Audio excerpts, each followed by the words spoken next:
भूतकाळ सुरू आहे याच्याकरता सूत्र काय दिलं तर भूतकालिक क्रियावृत्तर धातूवर लुंग स्यात भूतकालिक क्रियाबोधक धातू पुढे लुंग लकार होतो एक. दुसरा आणखी सांगितलं होतं मांगी लुंग मांग उपपद असेल तरी धातू पुढे लुंग लकार होतो.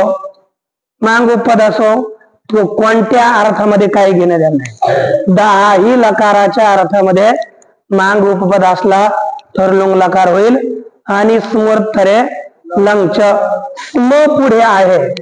समजा मांग असला नजदीक तर लुंग करायचं आणि मांग स्म असे असेल तर लंग ही आणि लुंग ही.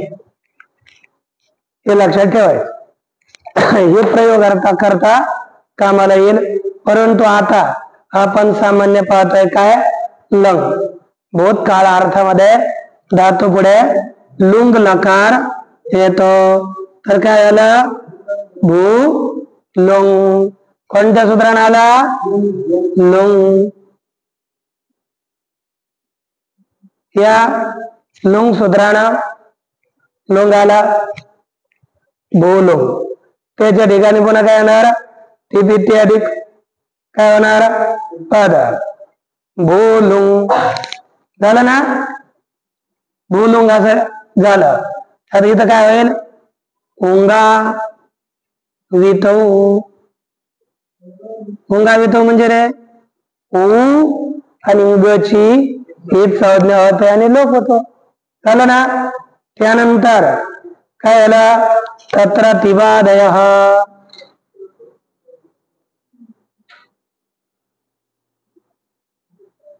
मी अर्थ लिहिण्यात वारंवार आहे.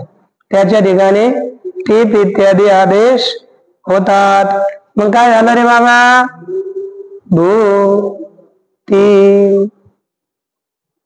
भू ती झालं ना. इतश्च हे ना इतश्च हे काय होतं रे इतश्चेती ही लोप झाला. मग काय झालं आणि लुंग लंग लृंग शोधात इति अरागम. कोणता लुंग लंग लृंग शोधात हे सूत्र आहे. लुंग लंग लृंग शोधात या सूत्राने काय होईल अट आगम होईल. कसं आगम होईल अट आगम. कारण की लुंग लंग आणि लृंग पुढे असेल तर धातूच्या अगोदर अंगाला अट आगम होतो. अटचा काय राहतो अ भू त झालं की नाही. अ भू त इति जाते. माझ्याकडे जसं लिहिलंय ना ते सगळंच लिहिलं. इति म्हणजे असे जाते म्हणजे झाले असता. हा असे झाले असता. सूत्र येत आहे श्रीलुंगी श्रीलुंगी श्रीलुंगी श्रीलुंगी श्रीलुंगी श्रीलुंगी 3:1:43 श्रीलुंगी श्रीलुंगी श्रीलुंगी लुंगी परे धातोः श्ली स्यात्. लुंगी परे लुंगी परे लुंगी परे धातोः श्ली स्यात्. काय झालं लुंग पुढे असेल अर्थ काय होईल बरं लुंग अर्थ एवढाच पुढे असेल तर धातू पुढे स्ली हो. धातू पुढे स्ली प्रत्यय हो. काय होणार आता लक्ष देतोय ना धातू पुढे काय होणार स्ली मग काय होणार भू स्ली त आला भू स्ली त इति स्थिती असं स्थित झालं असता असं सिद्ध झालं असता पुन्हा एक सूत्र येत आहे थोडं संपलं ना स्नेहे सिच स्नेहे सिच स्नेहे सिच स्नेहे सिच स्नेहस्थाने सिच स्यात् स्नेहस्थाने सिच स्यात् स्नेहस्थाने सिच स्यात् स्नेहस्थाने सिच स्यात् अर्थ काय स्लीच्या ठिकाणी सिच हो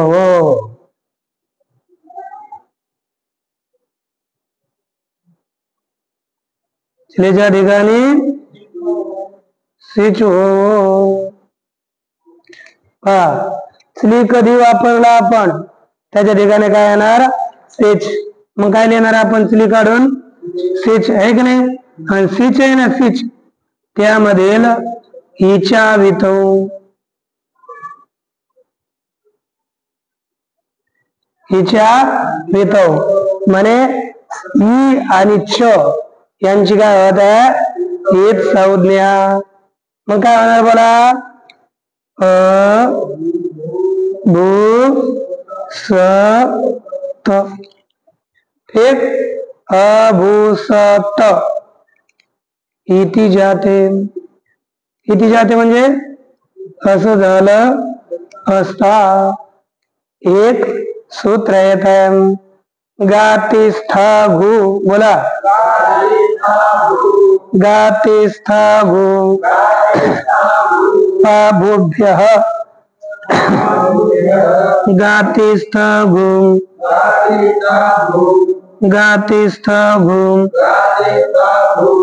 पाभुभ्यः गातिस्था घु पाभुभ्यः शिच परस्मै पदेषु शिच परस्मै पदेषु गातिस्था भू अभुभ्यः शिच परस्मै पदेषु गातिस्था गोपाभुभ्यः शिच परस्मै पदेषु हेभ्य परस्य शिचो लुक बोला हेभ्य परस्य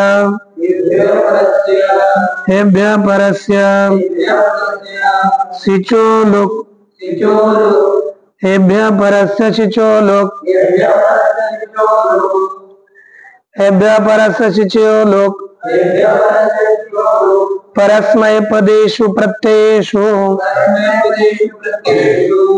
परस्मै पदेषु प्रत्ययेषु हेभ्य अर्थात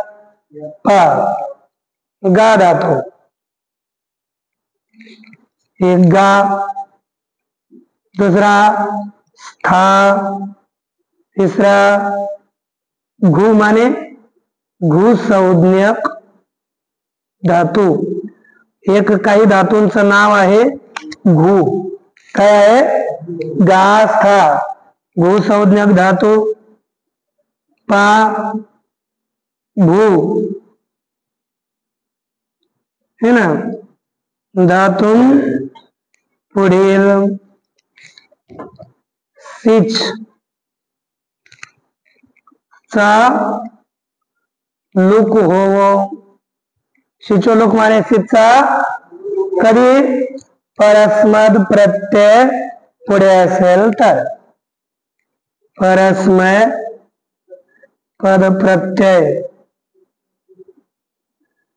पुढे असेल तर म्हणजे परस्मय पद प्रत्यय पुढे असले तर कोणकोणत्या धातूच्या शीत चालू होणार गा सहा भूसंज्ञक धातू, पा धातू आणि भू धातू.